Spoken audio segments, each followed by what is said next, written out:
सवाल है। ये बात सही है कि आपकी जुलाई में जो 12 जुलाई का आपने जो सीएम के सामने जो प्रदर्शन किया, निश्चित रूप पर उसका एक प्रभाव पड़ा और उसके बाद रेखा गुप्ता जी ने मजबूरी में ऐलान किया हम झुग्गी नहीं तोड़ेंगे। आपने उसका स्वागत किया, अच्छी बात है, लेकिन हम उस पर कोई विश्वास नहीं करते। बहुत साफ शब्दों में कहते हैं, कुछ भी कहे, आज जो संघर्ष है साथियों, ये हमें समझने की बात है। जो संघर्ष है वो बहुत कीमती जमीन के ऊपर संघर्ष है। ये बात नहीं है कि जहां झुकी वहां मकान का नारा खत्म हुआ, नहीं। फर्क क्या है, जहां झुकी किसका मकान, ये समझो। जहां झुकी हटाकर अडानी अंबानी का मकान बनाने का, वो ये नीति है जो धारावी में, बंबई में वो चल रहा है। ये समझना है, मैदान नहीं बनने वाला है, बनेगा मकान, लेकिन उस औरत का मकान नहीं बनेगा जो दिन रात बराबर करके दूसरों के घरों में जाकर काम करती है, सेवा करती है, अपने बच्चों की देखने के लिए अपना पेट काटती है। उनका मकान नहीं बनेगा। ये बीजेपी की समझ है, बिल्कुल स्पष्ट समझ है। बिहार का चुनाव है, वहां तो तमाम वोटरों की, गरीबों की जो दिल्ली में रहते या काम करते, उन सबका नाम काटा जा रहा है। गरीबों का बिहार में उनका अधिकार काटा जा रहा है, लेकिन बीजेपी समझ रही है जी, जब तक बिहार का चुनाव नहीं होता है, अगर हम यहाँ उनकी झुग्गियों को तोड़ेंगे, उसका असर भी बिहार का चुनाव पर होगा। इसलिए थोड़ी रोक है। कितना रोक है हमें विश्वास, क्योंकि ये वर्ग का युद्ध है साथियों। एक तरफ पूंजीपति और उनकी दल, मुख्यतः इस समय भारतीय जनता पार्टी, और दूसरी तरफ मजदूरों की लड़ाई, गरीबों की लड़ाई, मेहनत कशों की लड़ाई और उनकी दलों, ये बीच में एक अघोषित युद्ध है। दिल्ली के गरीबों की न्यूनतम वेतन नहीं,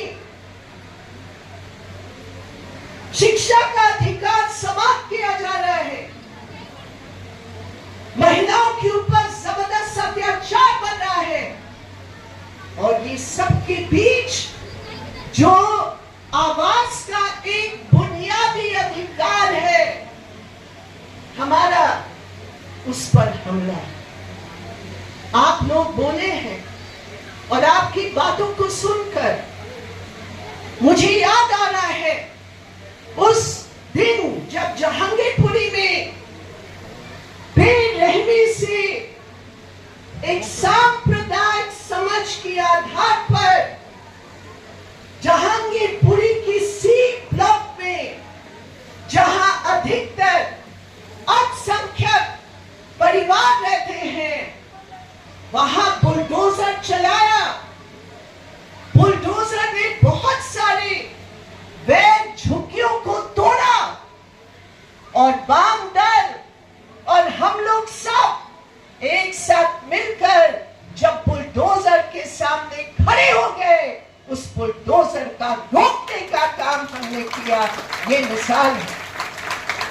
शुरू किया मुसलमानों के खिलाफ कि अगर हम मुसलमानों को टारगेट करेंगे, जो हमारे दूसरे धर्म के गरीब भाई हैं, वो सोचेंगे हमारा ऊपर तो बुलडोजर नहीं आया, इसलिए हम चुप रहे। लेकिन मेरे प्रिय साथियों, जब पूंजीवाद का सवाल है, जब अमीरों का हितों का सवाल है, तो उनके सामने गरीब गरीब है, गरीब का पहचान गरीब है।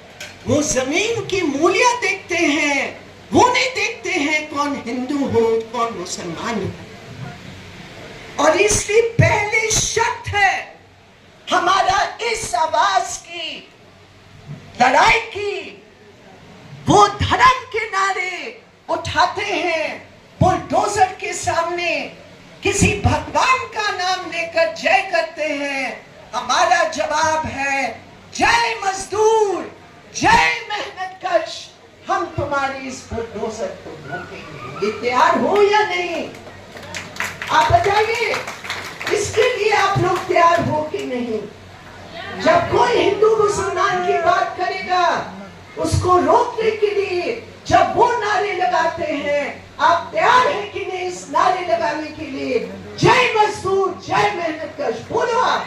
जय मजदूर, जय मेहनतकश। और जोर से बोलो, जय मजदूर, जय मेहनतकश। इसलिए हमारा पहचान मजदूर का है। वो लड़का जो यहाँ आया था, पंजाबी बात से उसकी आंखों में आंसू था जब उसने कहा मेरी माँ दिन रात दूसरों के घरों में काम करती है ताकि मैं पढ़ सकता हूँ, शिक्षित हो सकता हूँ, और उस शिक्षा के आधार पर मैं यहाँ निकल कर कुछ बना सकता हूँ। उसकी आंखों में आंसू।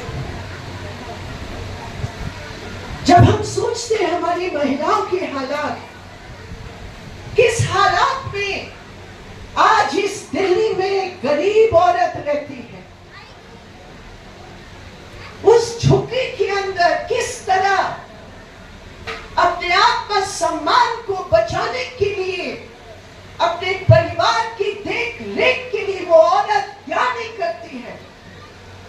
आज हम सलाम करते हैं उन तमाम औरतों की जो मेहनत की बल पर इस गलत संस्कृति का जवाब देते हैं। मैं सलाम करती हूँ औरतों को। आज आंसू नहीं मेरे प्रिय साथियों, आंसू की अभी हमें छोड़ना पड़ेगा।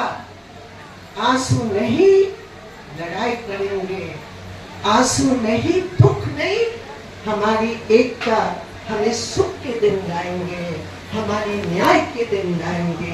ये हमें करने की जरूरत है। ये लाल झंडा करता है। आप समझ लीजिए एक बात को, पूरे हिंदुस्तान में ऐसा कोई कानून नहीं है जो झुग्गी वालों की बस्तियों का सुरक्षा करती है। लेकिन ये वामफ्रंट की सरकार थी बंगाल में, जो 2001 में जब बड़े बड़े जमींदारों ने अदालत में जाकर अपनी पुरानी जमीन का अधिकार कलकत्ते की बस्तियों को उजाड़ कर लाने का प्रयास किया, वो वाम दलों की सरकार थी जिन्होंने उस याचिका को खारिज करवाने के लिए एक कानून पारित किया, ठेका टेनेंसी कानून, जिसके आधार पर कोई भी प्राइवेट मालिक या कोई भी शख्स जहां झुकी है उनको हटाने का सारे अधिकार समाप्त कर लिया, और झुकी वालों की बस्तियों का उन्होंने अधिकार दिया, और यहां तक अधिकार दिया कि कोई भी विवाद सिविल कोर्ट में नहीं जा सकता है।